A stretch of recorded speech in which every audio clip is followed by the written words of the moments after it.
Alô pessoal, mais um vídeo aqui gravado pelo professor Bruno, mais um vídeo de geografia para vocês, né? Vocês continuando em casa, né? Espero eu estudando, né? Sempre falo, né? A gente tem que continuar na ativa, nós temos que continuar estudando. E aí mesmo vocês em casa, o curso trazendo para vocês essas videoaulas de todas as disciplinas e sempre pensando, o concurso não foi cancelado, o concurso foi adiado, mas isso não impede que você continue a sua preparação, né? Enquanto você está aí, às vezes, ali dormindo, espreguiçando, né? Tem vários concorrentes seus, né, que estão doidos pela tua vaga, já se preparando, independente se a prova vai ser em outubro, novembro, dezembro, não importa. Tem bastante gente que está aproveitando esse tempo aí de quarentena, de isolamento social, para poder estudar, para poder aproveitar de uma forma útil esse tempo que está em casa. Então vamos aproveitar, temos a plataforma agora, tire as suas dúvidas, aproveite esse momento para um crescimento e para uma organização dos seus estudos. Eu tenho gravado muitas videoaulas da parte de Geografia Física. Provavelmente vocês já devem ter visto algum vídeo de clima, climas brasileiros, solos, relevo. E agora a gente vai para a parte de biomas, né? Eu estou colocando aqui ao meu lado um mapinha só para ilustrar. É importante que, muito além da gente caracterizar os biomas, que a gente possa também localizar espacialmente esses biomas. Sobre os biomas brasileiros, eu vou deixar um vídeo para vocês separado, tá? Eu não vou misturar aqui, vamos gravar um vídeo separado para biomas brasileiros. Então, se você assistiu esse vídeo de biomas, imediatamente depois você vai lá e dá uma olhada no vídeo sobre os biomas brasileiros. Então tem um mapinha aqui para a gente dar uma analisada, está ao meu lado. E algumas palavrinhas, e isso para quem já é meu aluno há algum tempo, né, eu sempre gosto de trabalhar um pouco de glossário geográfico, né, para que vocês, na hora de fazer uma questão, vocês não fiquem tão assim apavorados quando aparece uma palavra que, teoricamente, vocês nunca viram na vida. Então, muitas das vezes, aquela palavra te confunde, ou ela aparece numa alternativa e é uma palavra que está dentro de um contexto correto, e por você não conhecer, por você não saber o significado dela, você vai lá e não marca. Então, o conhecimento dessas palavras para esse assunto aqui de biomas, também para a climatologia, é muito importante. Se faz necessário que a gente possa, de uma certa maneira, conhecer essas palavras, até mesmo para facilitar o entendimento de vocês na hora da resolução de uma questão. Então vamos ver aqui uma parte sobre biomas no âmbito geral, os biomas que a gente tem no mundo, espalhados pelo mundo, tá? E depois, num outro vídeo, a gente fala de maneira mais específica sobre os biomas brasileiros. Primeira coisa que eu até coloquei no quadro aqui, toda vez que a gente for falar de um bioma, é muito comum a gente falar, é uma formação vegetal. Sim, tá? Aqui eu não vou entrar na área da biologia, até porque esse assunto é um assunto que vai ser abordado tanto pela biologia como pela geografia, até mesmo na disciplina, né? Quando eu fiz a minha faculdade há um tempo atrás, tinha essa disciplina chamada de biogeografia, tá? No nosso caso aqui, eu não vou ficar detalhando espécies, né? Isso é mais para biologia, mas nós vamos falar de uma maneira mais geográfica, uma espacialização desses biomas e algumas características marcantes para a gente conseguir identificar, caracterizar, para facilitar o nosso entendimento. E a gente tem sempre num bioma uma fauna, um grande grupo de animais e uma flora também, né? Essa somatória de fauna e flora daquele bioma vão estar adaptadas a condições naturais daquele lugar. Condições de clima, condições de solo, condições de relevo, condições de hidrografia. Então, condições naturais vão fazer com que essa fauna, com que essa flora se adapte a essas condições naturais de uma maneira que a gente tenha, como no mapa que está aqui do meu lado, essa diversidade de biomas, essa diversidade de formações vegetais, inclusive. E aqui no mapa, né, o mapa que eu peguei para ilustrar a nossa aula, a aula que vocês, inclusive, estão acompanhando, tem as cores aqui, cada uma representando um bioma. Eu vou passar por eles, tá? Pelos biomas, para a gente fazer uma caracterização e para a gente conhecer esses biomas, e aí a gente vai pegando também algumas palavrinhas que geralmente, quando você estuda esse bioma, essas palavras aparecem para vocês conhecerem o significado, e toda vez que elas aparecerem, você já vai falar, opa, esse bioma tal tem essa característica que está traduzida por essa palavra. A primeira aqui, ele fala das florestas tropicais, que você tem grande quantidade no planeta, pelo menos no mapa. Por que eu estou falando isso? Porque a maior parte das florestas tropicais e equatoriais, a maior parte delas já tem algum tipo de alteração humana. Elas sofrem até hoje com as agressões feitas pelo ser humano, para consumo de madeira, por exemplo, para a expansão da agropecuária. Então, boa parte das florestas tropicais e equatoriais, que a gente tem bastante consideradas nessa faixa aqui de latitudes baixas, ali mais ou menos indo a quase 30 graus para o norte ou para o sul, a maior parte desses biomas, dessas formações vegetais, já se mostram ali com algum tipo de agressão. Quando a gente fala de floresta equatorial, obviamente que a gente lembra da nossa floresta amazônica, não só nossa, não só brasileira, mas uma floresta de fato internacional, que também está presente em países vizinhos ao Brasil, na Venezuela, nas Guianas, no Peru, na Colômbia, na Venezuela, enfim. A gente tem a presença da floresta amazônica, né, que é talvez o nosso grande referencial. Provavelmente você já ouviu falar daqueles termos, a Amazônia é o pulmão do mundo. A gente sabe que não é o pulmão do mundo. A Amazônia é um colaborador importante. Ela faz parte de um quebra-cabeça, de uma dinâmica que a sua destruição, as agressões que a gente tem em relação à Amazônia, elas podem provocar um desequilíbrio não só para o Brasil, em questões climáticas, em questões biológicas, mas também um desequilíbrio para outras partes do mundo. Então a presença da Amazônia, ela é peça central dentro de um grande quebra-cabeça. Então, se você tira a Amazônia, se você tira essa peça, fatalmente você não vai conseguir identificar mais este quebra-cabeça e o que esse quebra-cabeça está representando para você, tá? E a gente tem exemplo de florestas tropicais pelo mundo, aqui no Brasil, uma quantidade que se reduziu bastante em algumas áreas. A Amazônia ainda permanece com algumas áreas um pouco mais intocadas pelo acesso ser mais difícil, por você não ter uma grande ocupação humana, mas as florestas tropicais, por exemplo, do litoral, nossa Mata Atlântica, elas já se mostram bastante destruídas.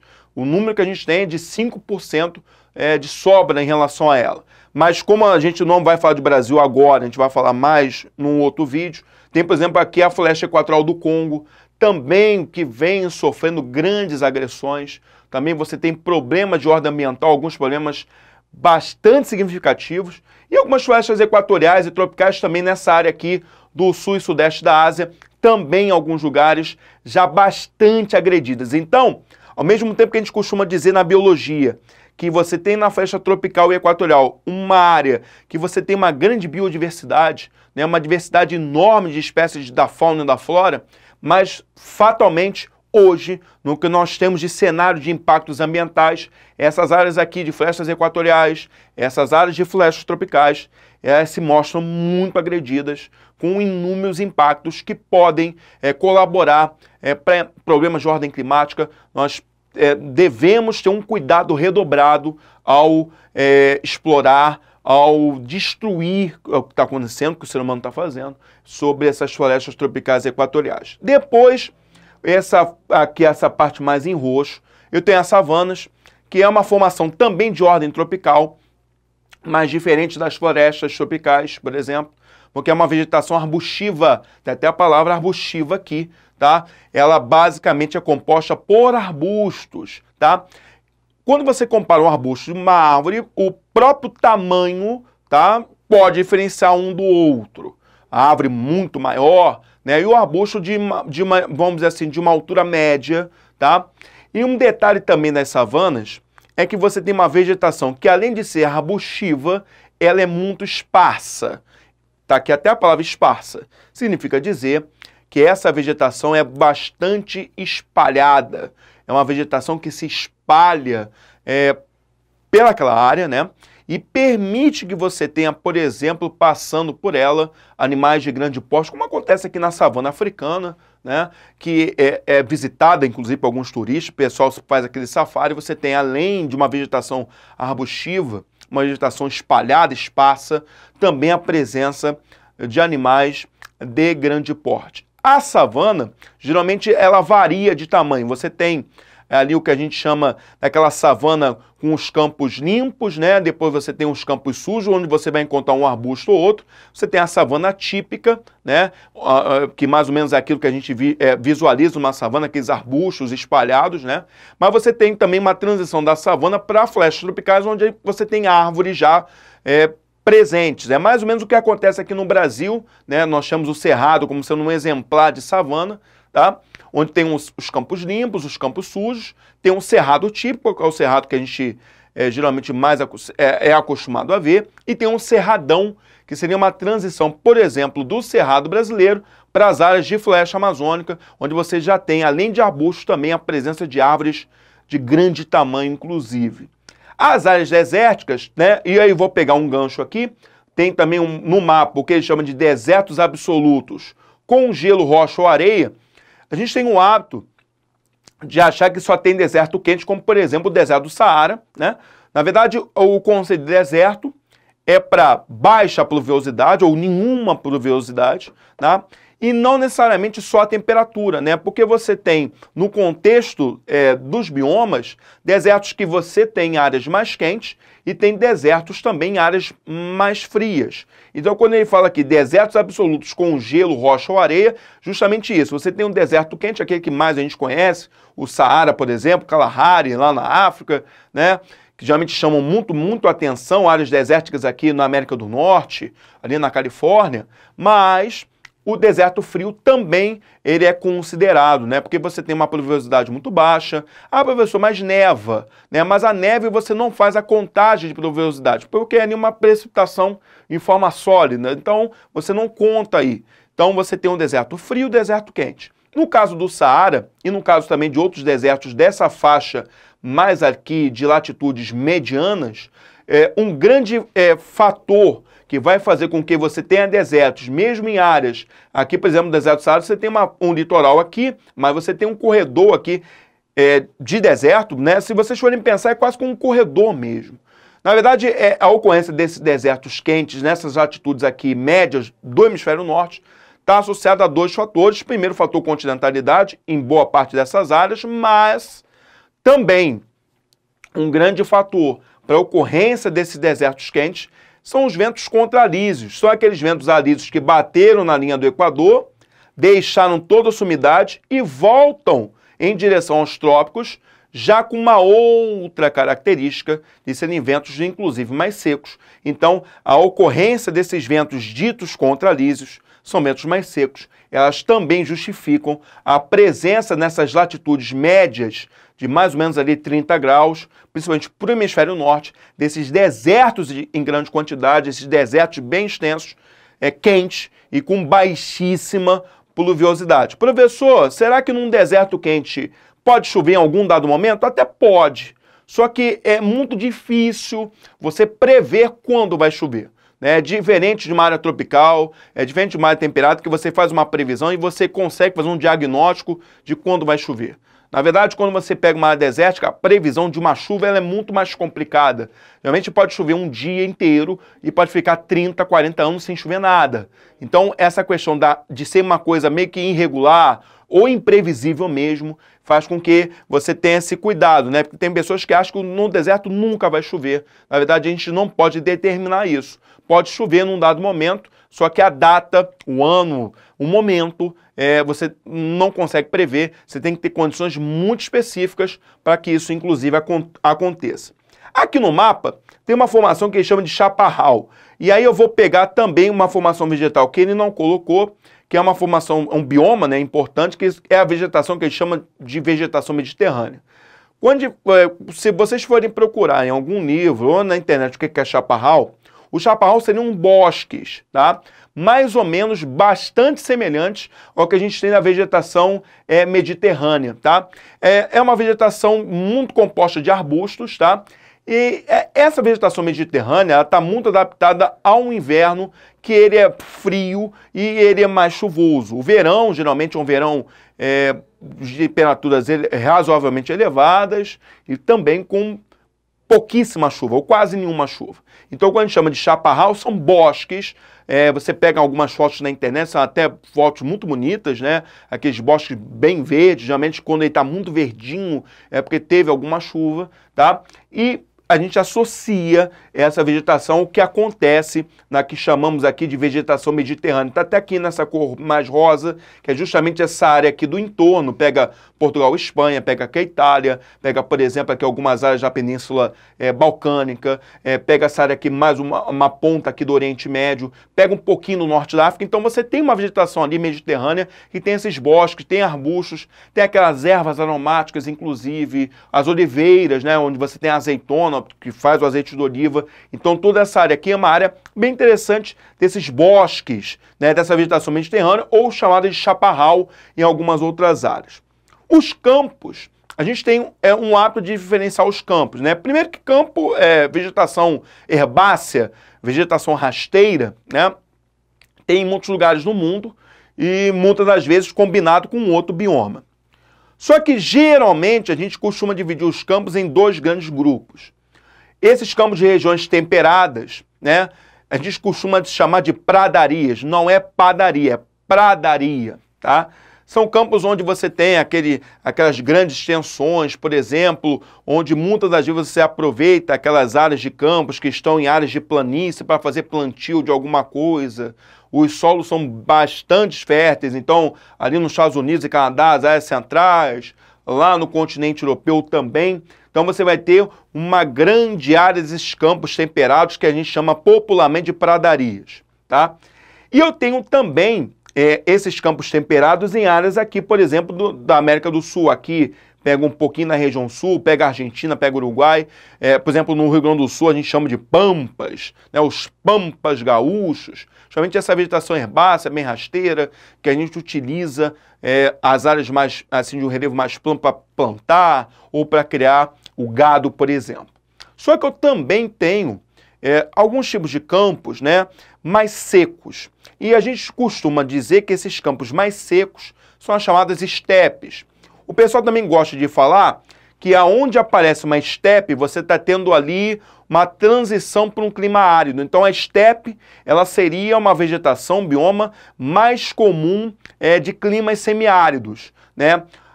Se costuma dizer, por exemplo, que a caatinga aqui no Brasil, ela seria um exemplo de uma vegetação mais estépica, né? Que você tem lá um campo mais seco, alguns arbustos, inclusive com aspecto espinhoso, né?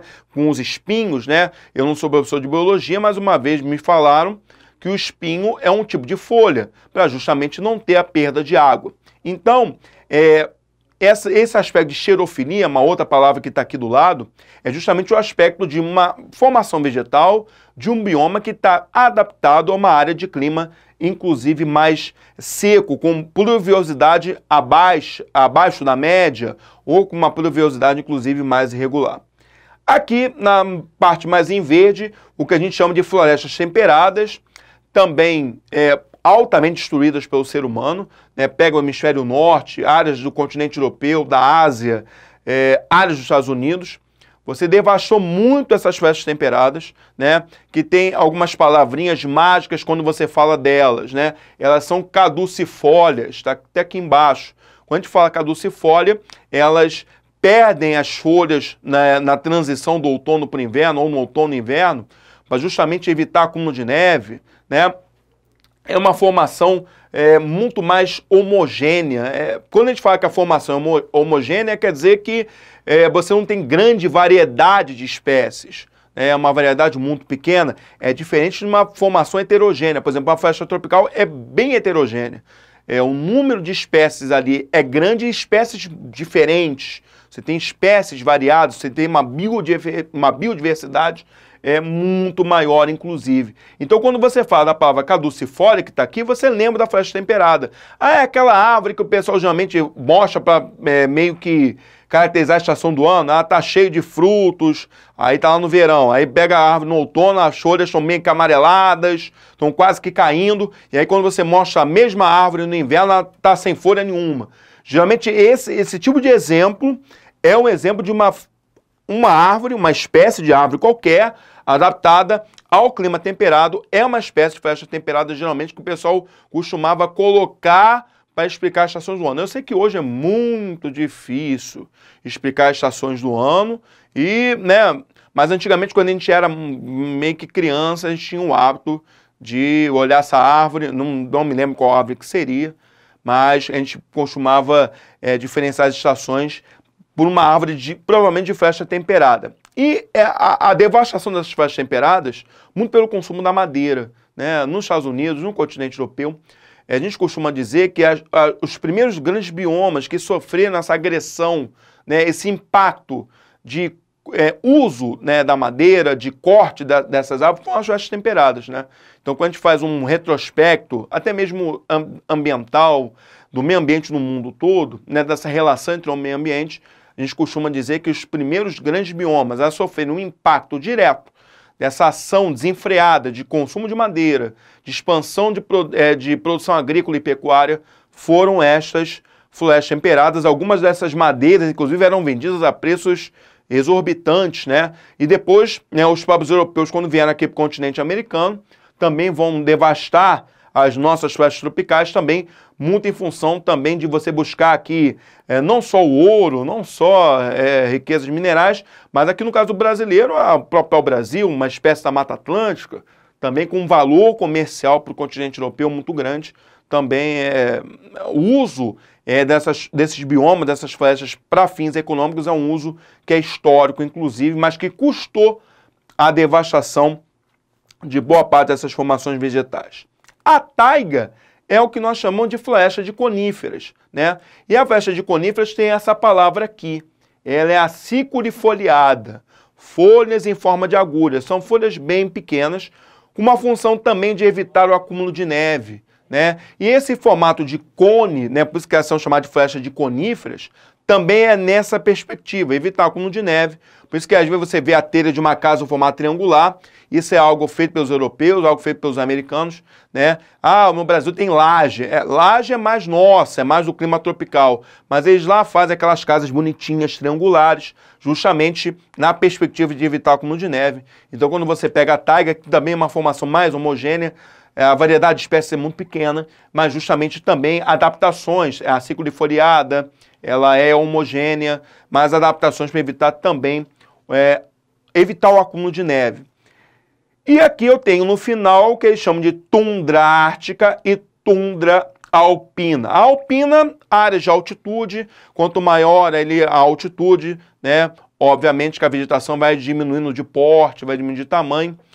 Quando você vai para áreas mais elevadas, né, você está fazendo, vamos dizer assim, você está subindo o Monte Everest, né, um exemplo aqui só hipotético, mas dependendo da altitude que você está, você só vai ver a tundra, você vai ver só aquela vegetação bem rasteira, geralmente de musgos e líquens, uma vegetação que, se você não conhece, você acha que é um capim qualquer, né, bem verdinho, mas são musgos e líquens. E a mesma coisa aparece na tundra ártica, áreas próximas aqui ao Polo Norte, por exemplo. Você também só vai ver musgos e líquens, e, inclusive, esses musgos e líquens, eles ficam ali naquele solo meio que congelado, e quando aquele solo descongela no verão, durante 3 meses eles aparecem, né? O solo fica bem encharcado, aí vem aquela vegetação bem verdinha, naquele solo mais úmido. Também não é um bioma, não é vamos dizer assim, uma formação vegetal de grandes espécies ou de muitas espécies, mas ela é marcante porque ela fica justamente adaptada a essas áreas polares, áreas de muito frio, de um clima com temperaturas negativas, e a tundra alpina, geralmente as áreas mais altas, quanto maior altitude, lembrar do vídeo de clima, quanto maior altitude, menor a temperatura, também ela indica essa temperatura mais baixa. Então, pelas palavras aqui, e a gente já deu uma olhada no mapa, tem algumas palavras que eu não comentei. Por exemplo, se você for ver latiofoliada, é típica das florestas tropicais, é aquela folha bastante larga.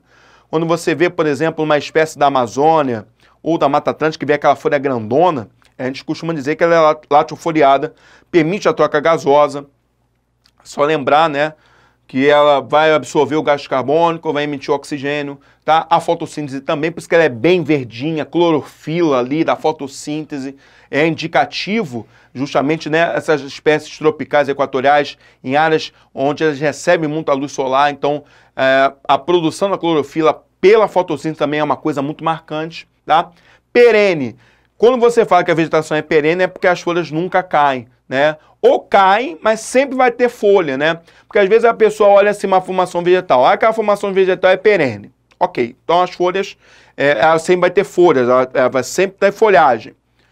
Aí você fala, ah, mas nunca cai. Aí tem lá uma porrada de folha no chão, né? Ah, é perene. Então se for perene, a folha não cairia? Não é bem isso. Na verdade, ela é perene porque ela sempre vai ter folha. Que vai cair, eu sei que vai cair. Ela cai, fica toda amarelada, vai lá pro chão.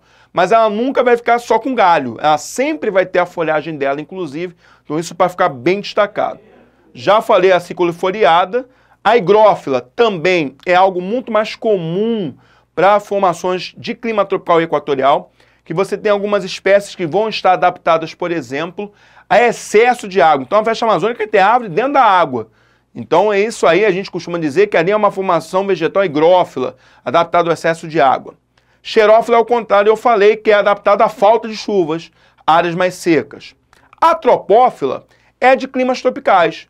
Então você tem ali uma formação vegetal que está adaptada a um verão mais chuvoso, mas também ela tem condições de suportar um inverno com pouca chuva. Então, quando você vai numa vegetação tropófila, ela consegue se adaptar a duas condições que são típicas de um clima tropical. As chuvas em grande quantidade no verão e a falta delas no inverno. Espaço, já falei, a arbustiva também, caducifólia, homogênea e heterogênea. E eu não coloquei aqui, mas também fazer uma menção bastante honrosa, a gente vai ver mais no vídeo sobre biomas do Brasil, mas os manguezais, por exemplo. Os manguezais têm ali as raízes pneumatófilas, né? Você pega as raízes aéreas, né? Elas ficam para fora do solo. Então, quando você vai ver uma espécie vegetal manguezal, as raízes assim para fora, são halófilas, né? Que tem ali, você pega, por exemplo, a folha de uma espécie de manguezal, tem sal nela. Também são condições bem específicas para os manguezais que estão ali no litoral, em áreas de Bahia, ou perto de foz de algum rio, né? Na foz de algum rio, justamente também condições bem específicas, que quando a gente for ver biomas brasileiros, a gente vê porque os manguezais, inclusive, são uma marca também bastante interessante quando a gente vai analisar os biomas aqui no Brasil. Então, daqui a pouco, você vai lá para ver o meu vídeo sobre biomas brasileiros, né?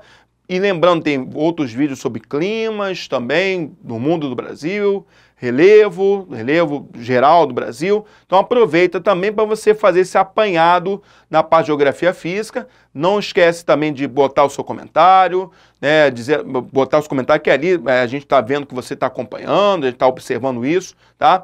E aproveite para tirar suas dúvidas lá na plataforma e a gente vai se encontrar daqui a pouquinho, em breve, num próximo vídeo aí. Lembrando, próximo vídeo que você vai ter que acompanhar é sobre biomas brasileiros.